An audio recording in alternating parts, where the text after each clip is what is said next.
It's time now for another episode of the Bank Free Blueprint Podcast, where you'll discover how to collaborate with an abundance mindset and work together with others to create amazing results in real estate. Get practical, hands-on deal structuring advice, strategies, and ideas that have been used to fund over $200 million in deals. Here's your host, Tom Braegelmann.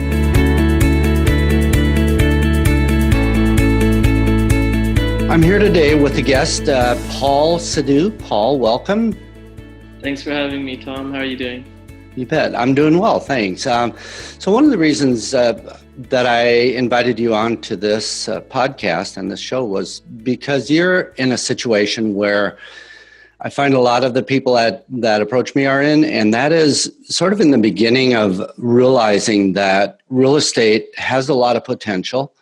And you have some of your family members even that have been involved in real estate investing and different things that are going on. And so I thought it would be interesting if you and I could have a discussion just talking about what are some of the things we look for initially, what are some of the processes. If somebody's just really beginning, maybe they have a little bit of connections or a little bit of background, where might they go? And so I appreciate you taking the time. You're calling in from Vancouver, Canada. Vancouver, Canada. That's right. Good.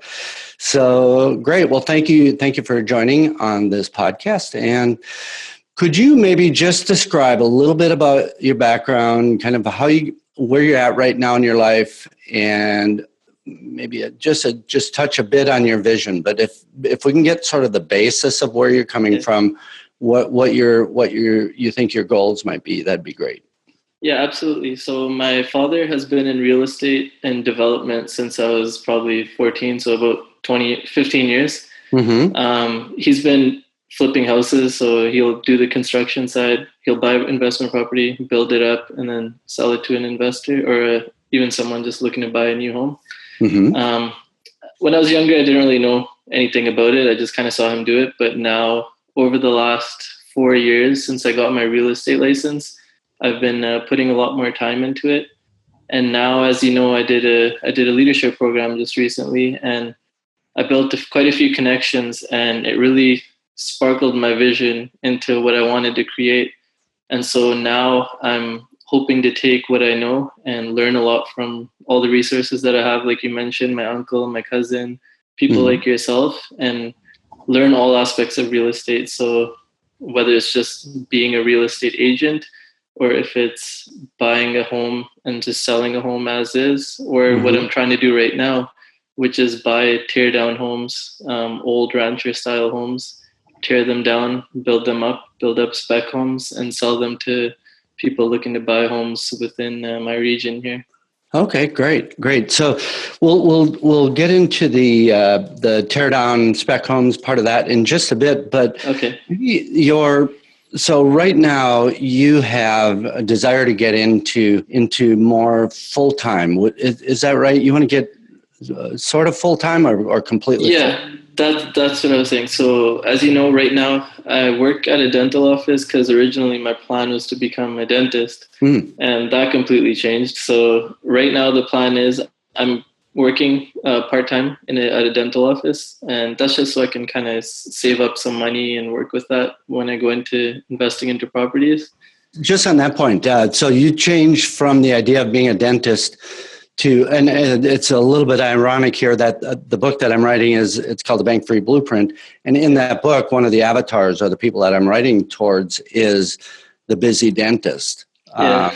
And the other avatar, so there are two avatars in this case, or two people that I'm writing to.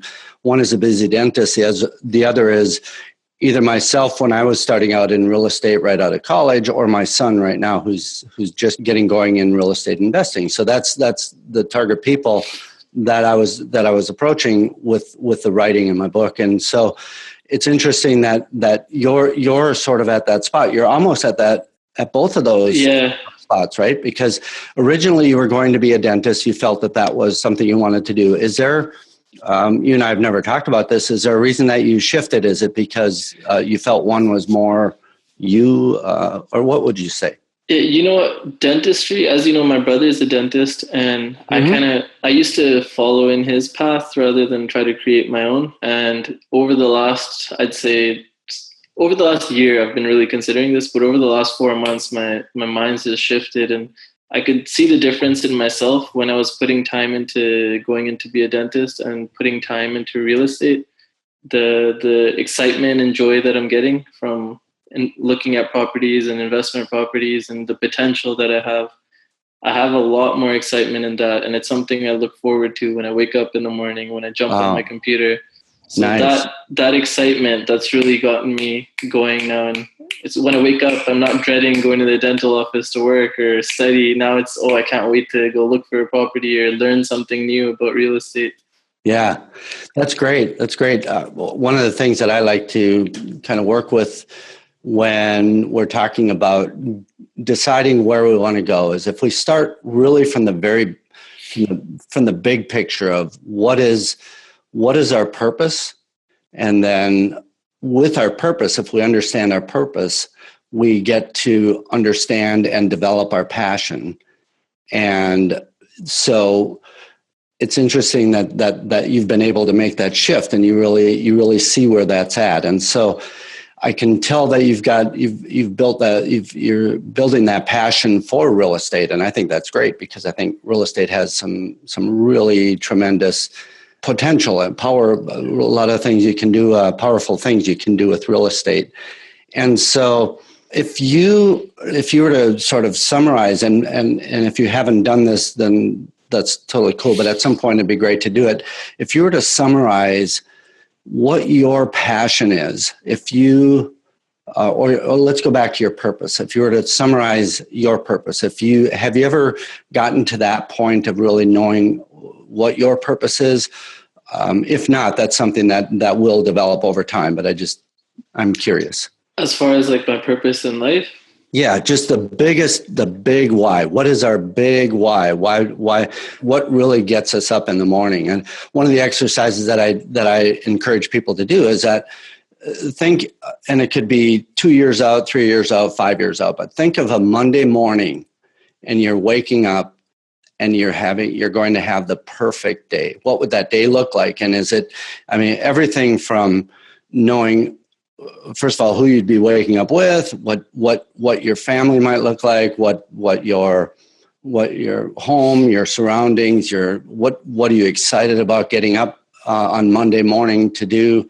What would that perfect day look like? And I think by doing that, it really helps us step back and gives us time to really see what our bigger purpose is. So I don't know if you've had any experiences with that or not? In that sense, I don't know if I've thought about it enough, but just like you were saying, I kind of got an idea. It's just one, to be happy, and what would create that happiness is having a self-sustained business or company, something that could allow me to spend more time with people I love and care about, whether it's working alongside with them or whether it's a wife at home. Yeah. Something that can allow us freedom to do what we want, where we're not waking up dreading what we're about to have to do. It's more, I can't wait to wake up so I could spend time with my friends, my family, and create something, whether it's an investment, whether it's a birthday party, whatever it might be, just having freedom in my life.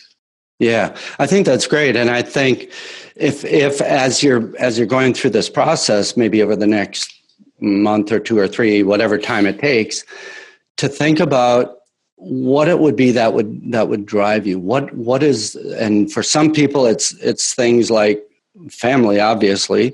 Another one is giving back. Another one is really being there to support other people. That might be philanthropic. It might be, a lot of times it is some form of giving back, whether it's giving back to family, giving back to society, giving back to, to a school, to a charity, whatever it might be. But we don't need to get into that tonight or today. But I think really the biggest thing is to sort of in the back of your mind, try to eventually start to formulate that, because that one thing is going to then create the passion. And the passion, I look at three things. There's purpose, passion, and integrity. If you have your purpose, then the passion becomes the fuel, and the integrity becomes a vehicle to get us to where we want to go, which is our purpose.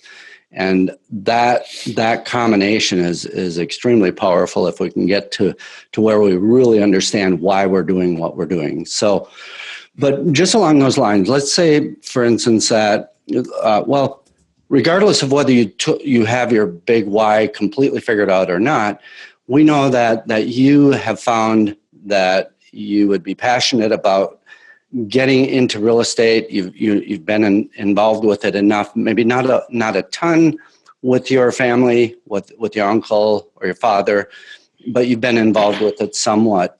And so if we sort of reverse engineer it, and we know that that's the passion, what do you think it would take for you to get to the point where you are most comfortable with where you're at? So I understand that you're still working in the field of dentistry, but I also understand, if I'm understanding you correctly, that you are looking to pull yourself back from that and move into the real estate world more. With that, if you can identify, is it cash flow or is it long-term gains that you're looking for? My guess is it's probably a combination, because the cash flow is something that's going to help sustain your living, so you don't need to be going into a 9-to-5 job 5 days a week. So any thoughts on that? But like you said, just cash flow, long-term gains. Definitely, I've been thinking about that and just creating another avenue of cash flow. That's the biggest thing that's been going through my mind right now. Just being able to be self-employed pretty much and create that for myself, and just knowing that whatever I put into this, I'm going to get out of it. And the harder I work, the more I'll get out of it.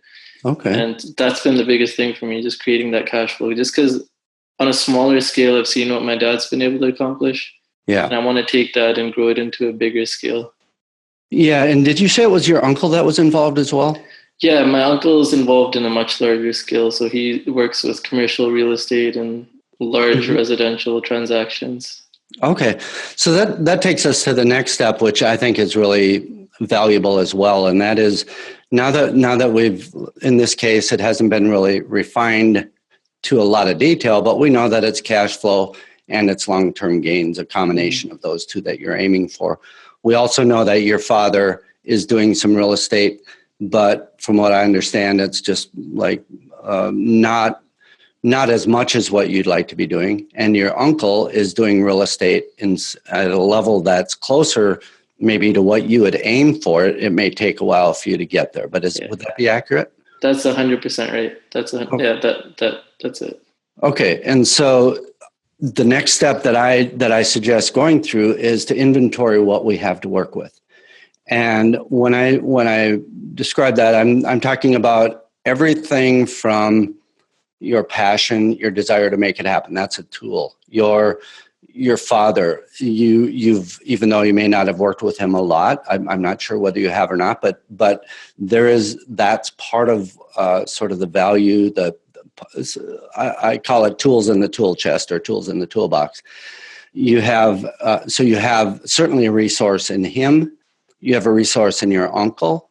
You have a resource in the fact that you are a real estate, and did you say agent or broker? Yeah, I'm a real estate agent.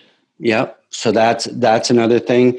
So you have those sort of tools in the tool chest, and I'm guessing you may have some others. And so what I like to do is get people to inventory what they have and really segment it out so that it's very clear. Because when you think about it, a real estate deal takes three primary things. One is the deal itself. Another is the money. But the third thing is the implementation. And along with implementation, there's, whether if it's new construction or renovation, there's obviously the materials and labor and all of that. But it's really the implementation. So it's those three things that really are very important to pull together to get a deal done. I mean, they're all three critical to make it happen. And there's things like, yes, there's time involved, but that I kind of lump in with the implementation piece of it. And so when you're looking at, you're inventorying what you have to work with and being able to then identify what you can leverage off of, that's where the real power comes in, the ability to make things happen that otherwise might be really tough to make happen. I love the idea of being able to collaborate, of being able to work together, creating an alignment of interests so everybody's pulling in the same direction. The risks are lower. I mean, I talk about this all the time where if everybody can be pulling in that same direction and not being concerned about, well, this is my piece, that's your piece, everybody's kind of holding back. It creates so much, a lot smoother machine to get deals done. They get done safer, faster, which then means more profitable. And so thinking about the next step then I would recommend for you would be to really identify those tools that you have in your toolbox, the things that are going to really help you get to that next level, things that you can leverage. So for instance, right now, you don't have necessarily a lot of time right now from what I understand, but if you can get to a certain point, then you would have a fair amount of time to be able to devote to this business if you can get to where you're not relying on your 9-to-5 job, right? Yeah, and that's fair to say. However, I'm fortunate enough where I can take some time off so I can cut back my hours. So that's really allowed me to put some more time into this. And I was telling you before, I have one property I'm planning to work on. And so because I'm going to cut back a little bit on my work, on my 9-to-5, I'll be spending maybe 2-3 days there and then 3-4 days, and on top of the days that I'm also working at my 9-to-5 on real estate.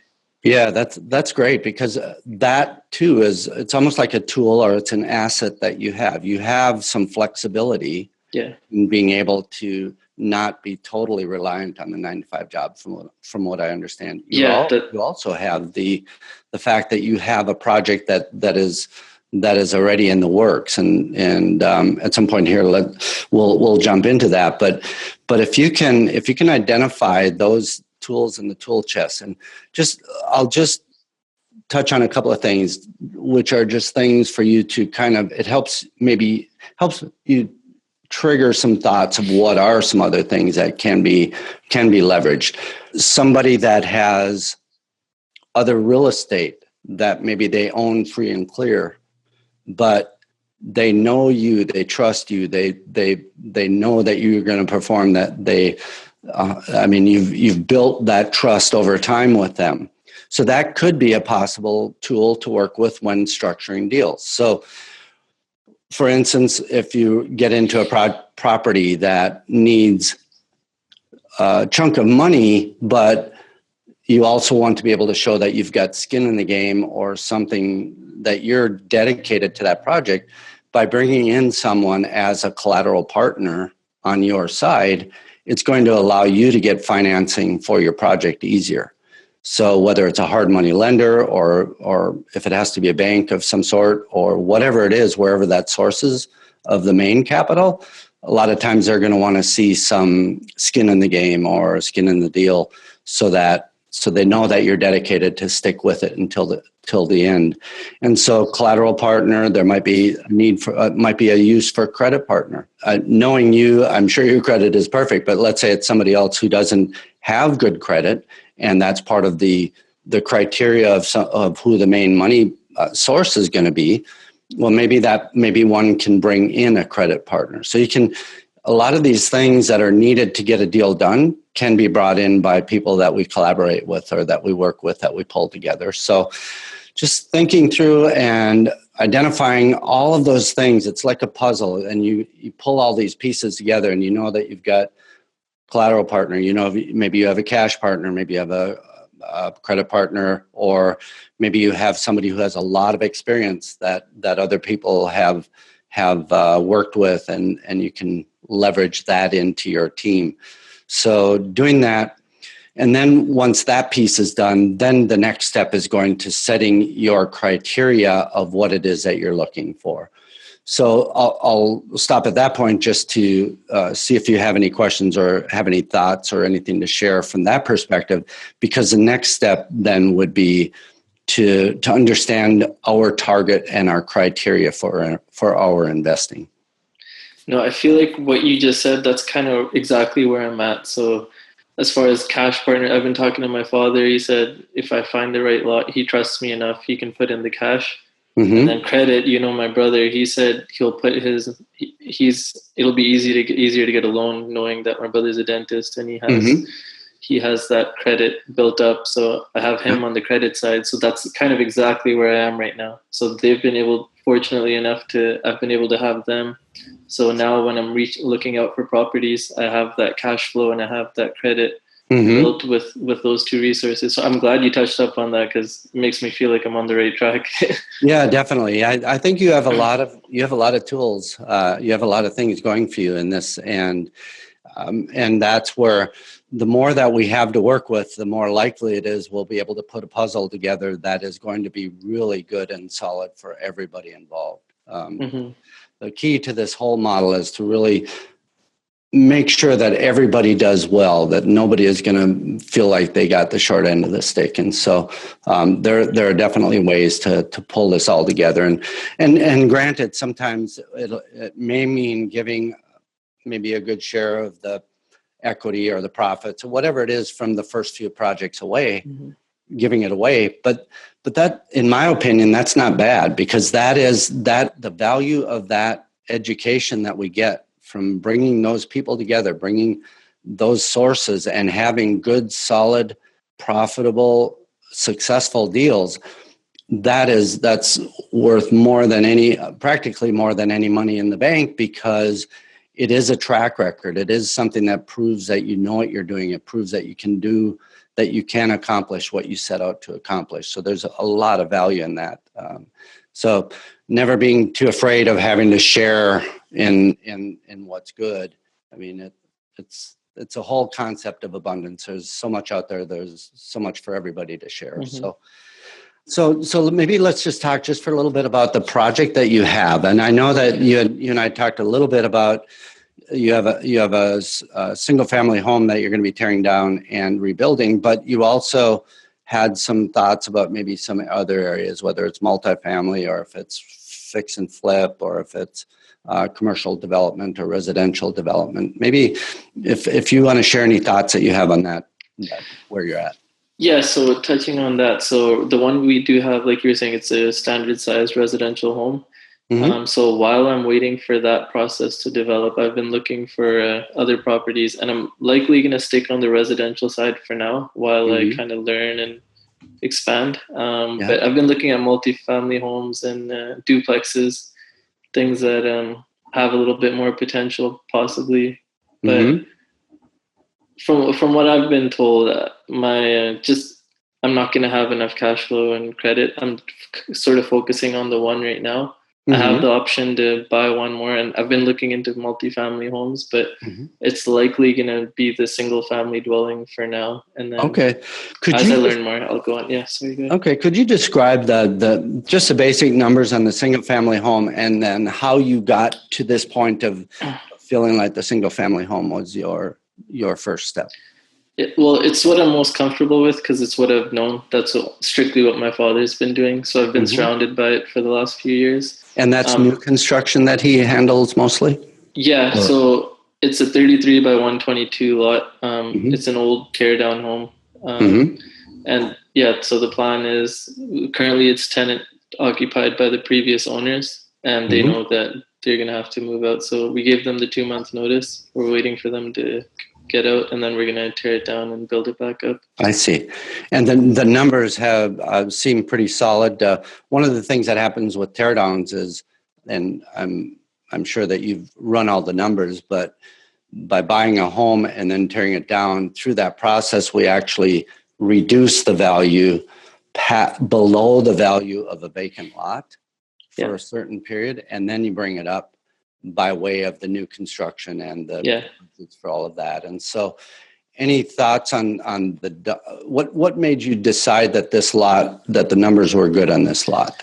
So piece of advice I was told was just to look at a history of the solds in the area that I'm buying in, and look at the history of the solds of old teardowns that are this kind, and new constructions that have sold.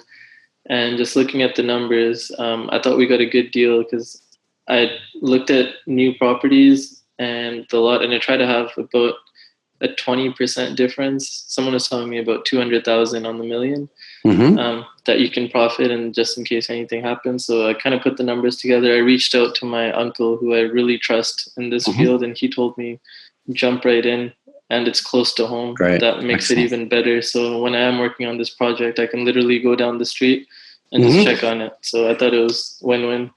Oh, that's great. And that's one of the things when we're doing our criteria for our investing, like listing out what the criteria is.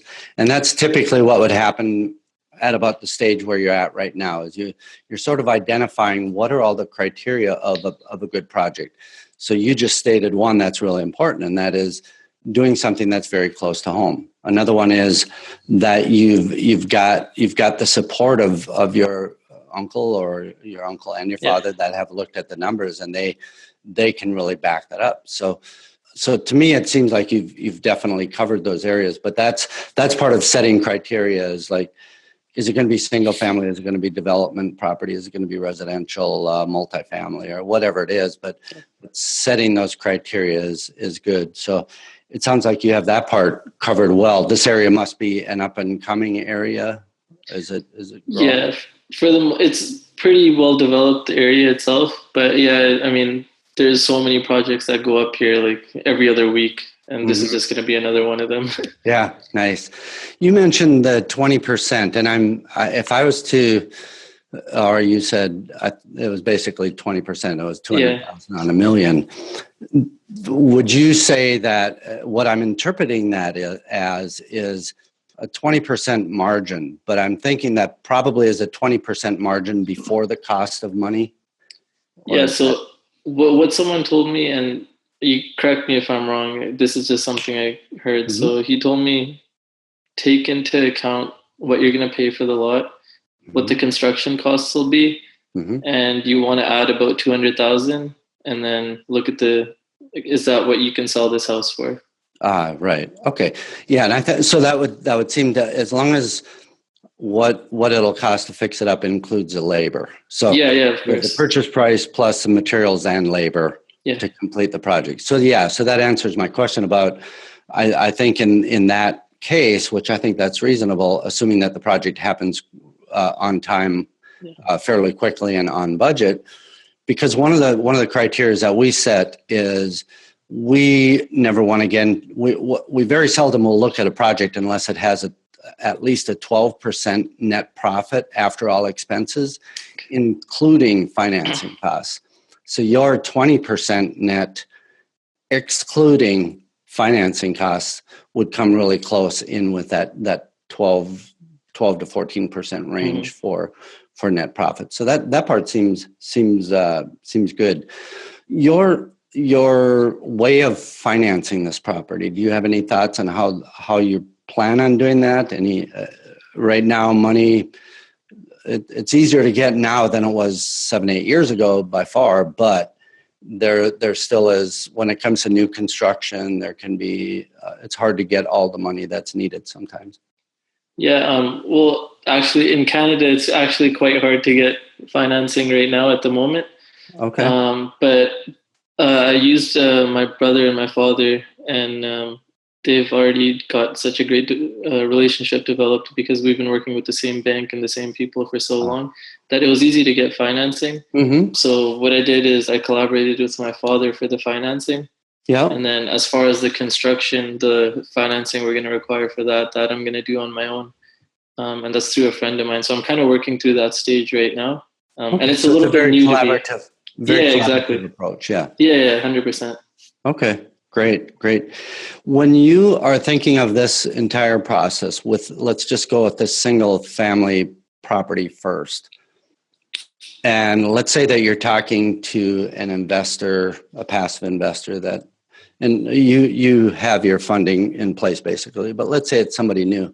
and somebody was to ask you, what are the top 3 risks that you see in this project right now, what would you come up with? Top 3 risks. Well, one, the market is a little bit unstable here in Vancouver. I'm not sure if you're aware, but they added a foreign buyer's tax. Almost all the buyers here were foreign people from a distance. So it's slowed down a little bit. So that's been one of the biggest things. Also, financing's been huge. So someone else buying the property may not be able to get financing because I heard a lot of the banks are capped out on what they're going to give out. So just on that point, there are some things, there are advantages and disadvantages, right? So if other people aren't able to get financing as easy, that may make values shift one way or the other because there's less ability to build as many properties as there might be a demand for. So it's an interesting position where it could cause, it could be an advantage or a disadvantage. Like for instance, in your case, if you already have the funding in place, that's a competitive advantage because if other funding is tightening up, especially if foreign money is getting taxed to the point where it's not coming in. No, exactly. I couldn't have said that better myself. That's why I did it. And then as far as any other disadvantages, I mean, off the top of my head, I can't come up with much. Those are just the 2 biggest things I've probably been thinking about.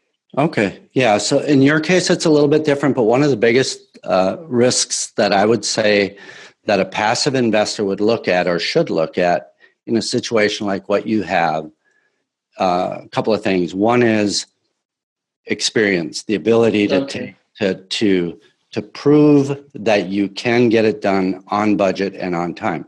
And you've got some great tools there. You have your uncle, you have your father, and they're going to be able to help you put together a very solid package if it had to go out to a third-party investor. But you've already got your brother Gary, you've got your father, you've got other people that already know you. So I think in your case, it's still important for you to be able to prove it ahead of time, almost like being overly cautious isn't the right word. I'm trying to think of overly transparent and really protective of that cash by way of saying, I mean, helping them. And I'm sure they've got different ways where they might have systemized payouts so that, again, family, it's different. But if it's a private lender that's not family, what they're going to want to know is that the money that they're putting into the project is being spent for the exact thing that they say it's going to be spent for, that the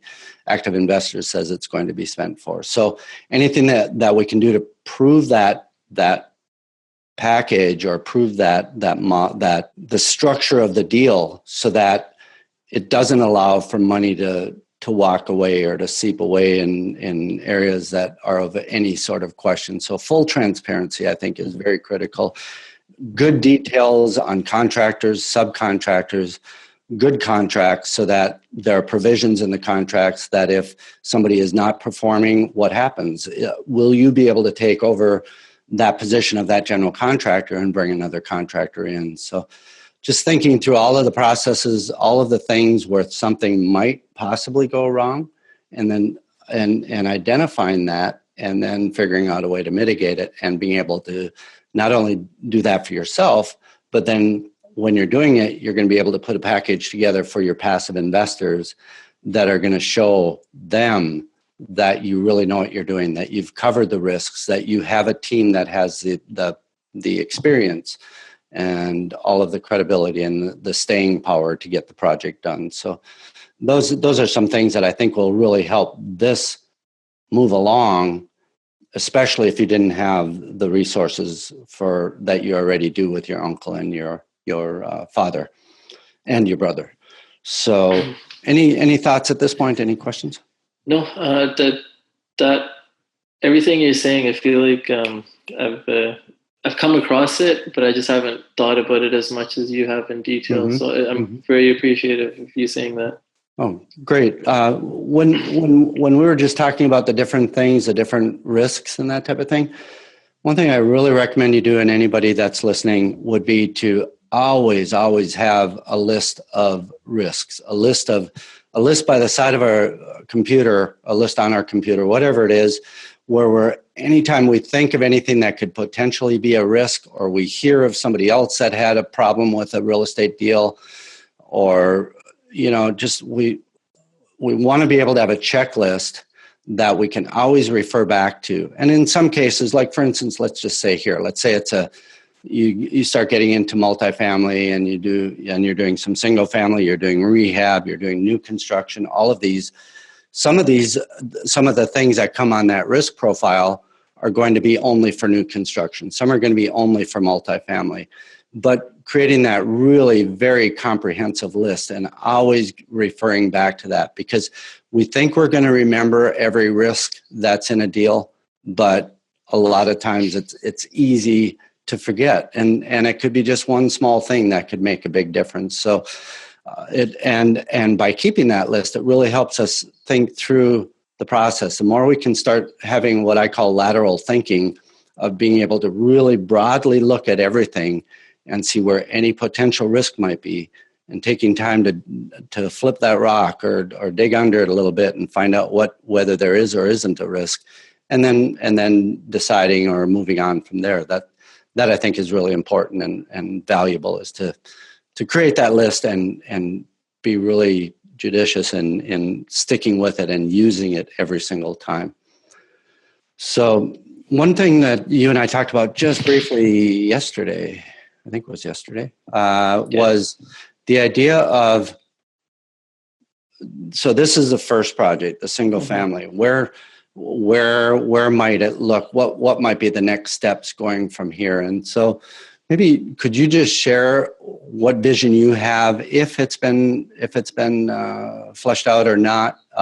What kind of where you think you'd like to be in a year from now or in 3 years from now, and which area of investing do you see yourself in? Yeah, so like we talked about yesterday, so the plan was I'm gonna build this one, and then this will be knocked down next year. I want to double that, so I want to have at least 2 projects running at the same time, and then slowly expand, so 2 to 4, 4 to 6, and I want to at the moment solely focus on the residential side, just because I have the cash flow and the credit to be able to do that at the moment. But as I expand, I'd love to get onto the commercial side. However, right now, I think it's just not fair to me to think about it too much, because I don't really know anything about it. Yeah. And so I think as I learn in the residential side, I'll slowly be able to gain knowledge in other areas and kind of get an idea of where I want to go into.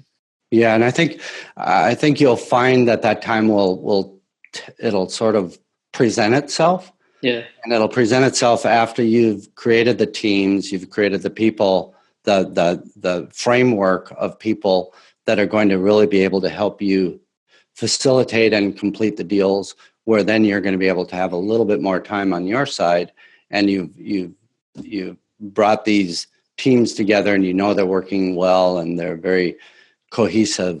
And so I think that I would agree that's going to come in time.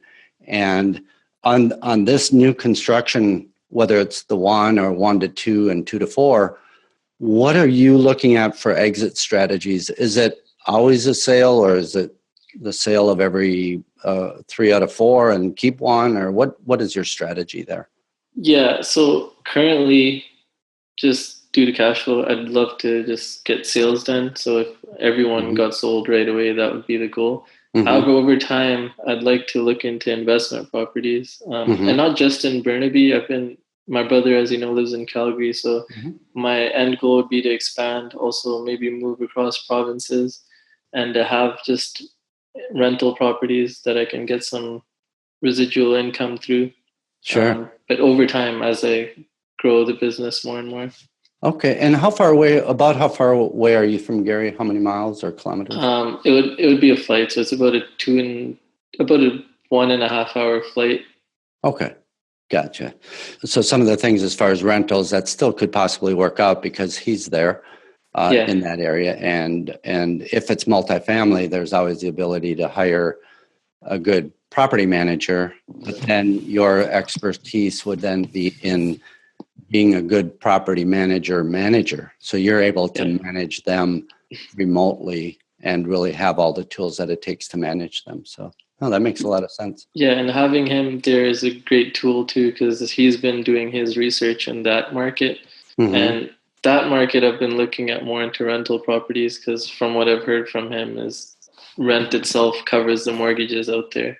So, I mean, that's a great opportunity in itself right there. However, I want to, like I've been saying, I want to learn first in my local neighborhood so I can gain that knowledge, and then I can fly out there and worry about that afterwards. Yep. And maybe along the line, you might end up finding yourself in some light to moderate rehabs, renovations. Those can be nice too, because I always look at projects as the least moving parts possible. Less moving parts means, generally speaking, means less risk. So maybe it's just a nice little single family home that just needs splash and dash or paint and carpet and maybe a bathroom and kitchen update, those types of things. And I sort of consider this like stacking strategies. So it might be a single family that needs that light to moderate renovation. We'll say no additions, no build-ons, no big structural things. But having that and then combining that with a rental strategy, it's like doubling up. It's stacking the two strategies, and you can get some pretty cool numbers out of that too, so that it actually would be not only that the renters pay for the mortgage, but it's a positive cash flow each month, because you've been able to get it at a lower price, you've been able to renovate it, bring it up, and you've got that equity piece makes the cash flow better. So just different things, but I think over time that's going to work itself. You're definitely going to see those things coming, and I think it'll come together really nicely for you. You have tools that a lot of people don't have, but I would also encourage anybody that's listening. There are ways of doing a lot of these things, even if we don't have right in front of us all of those tools, as long as we have the ability to see where they might be and build relationships and bring people into those areas. It might cost us more of the profits, more of the back-end profits, but I'd much rather take and share in back-end profits than to take on too much risk where the deal doesn't get done properly and then there's no profits at all. I'm totally of the mindset that sharing profits is a great thing, because it really helps build and strengthen relationships. So any other thoughts or questions that you might have? That Just on what you said, that's a big thing I've been doing. So I've been reaching out to a lot of people, and everyone loves talking about real estate. But just showing people that I'm educated and I know what I'm doing. And I've created quite a big network just within my friends and family that had no idea that I was even interested in something like this. Just by being open with people and telling people about your passion and what you're interested in, it creates so many more opportunities and avenues. True? Yeah, that's been a big part for me. I mean, I have my brother, I have my dad. I'm fortunate to have that.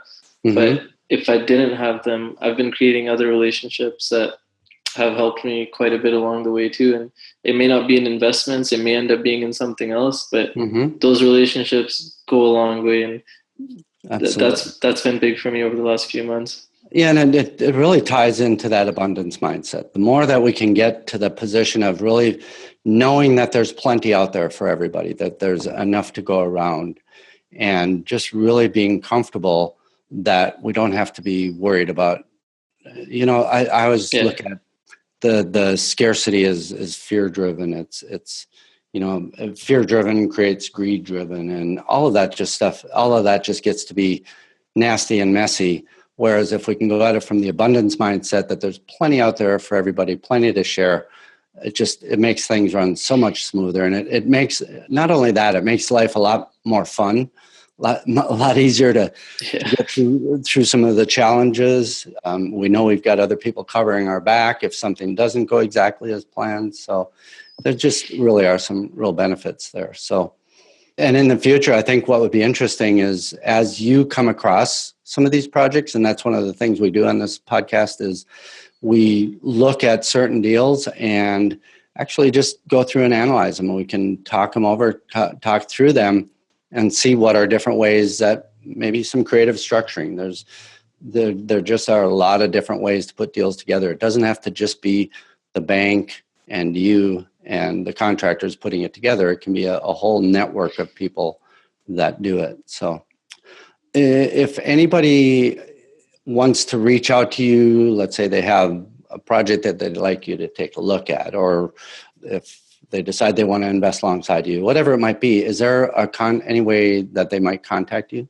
Yeah, so two best ways are, one, by calling me. My phone number is 778-384-0651. And my email address, paulsidhu@royalpacific.com. Okay. And that's my real estate company address. Okay, great. Any last thoughts before we wrap this up? No, I mean, first of all, I want to acknowledge you. Thank you, Tom, just for reaching out to me and absolutely blessing me with your knowledge. But yeah, I mean, just talking to you too, I've learned so much just from this short conversation, and I can't wait to enforce these things that I'm learning. And anytime I come across something new, I think the best thing is to always keep a good pen and a notepad. Mm-hmm. But right. I'll be watching this interview over, and I'll be making some notes. But yeah, just like you said, whether it's risks that you come across or something new that you learn, just having that knowledge, because even in my day-to-day, I always forget things that I say, but especially in real estate, something I want to take so seriously and that I'm passionate about, just being hands-on and thinking 2 steps in advance and knowing your details. Yeah, Yeah, you just said something right there. 2 steps in advance. The more we can be forward thinking, think before the challenges come up. It's very progressive thinking, and being able to do that is very powerful. If you, and I don't mean to put you on the spot, but if you were to say one or two, maybe one resource that you think has really helped you to get to where you're at today, whether it's in real estate, whether it's in life in general, anything that our listeners could take away that you felt has made a big impact on you, maybe it's a book, maybe it's a website, maybe it's a resource of some sort, maybe it's whatever it might be. Is there anything that comes to mind? For me, it was finding my passion, and how I found that was through my brother, and how my brother, he saw something in me that I probably didn't see. And he, as you know, made me do a leadership program, a self-development program, which I'm a huge believer in now. So reading books has been huge for me. Yeah. Just attending seminars about leadership, and that's gone a long way because it's allowed me to have my passion come in front of me and smack me in the face. And now I know what I want to do with my life. Right. Yeah, that's great. That's powerful. So again, if anybody would like to reach out to Paul for any of the information on any resources, you have the information there. And in the meantime, I look forward, Paul, to you and I talking again, maybe with the next project that you see, whether it's single family, maybe it's a small multifamily, or some sort of residential development. It'd be interesting to talk through that. So I really appreciate you taking the time to be on this show, and looking forward to seeing how things go for you. Yes, and thank you, Tom. You'll be hearing a lot from me. I'll probably be bugging you quite a bit over the next while. Okay, perfect. That sounds great. Thanks, Paul. All right, thank you, Tom. Yep, bye-bye. Bye.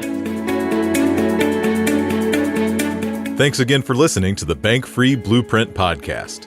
If you haven't subscribed yet, you can do so on iTunes or Stitcher.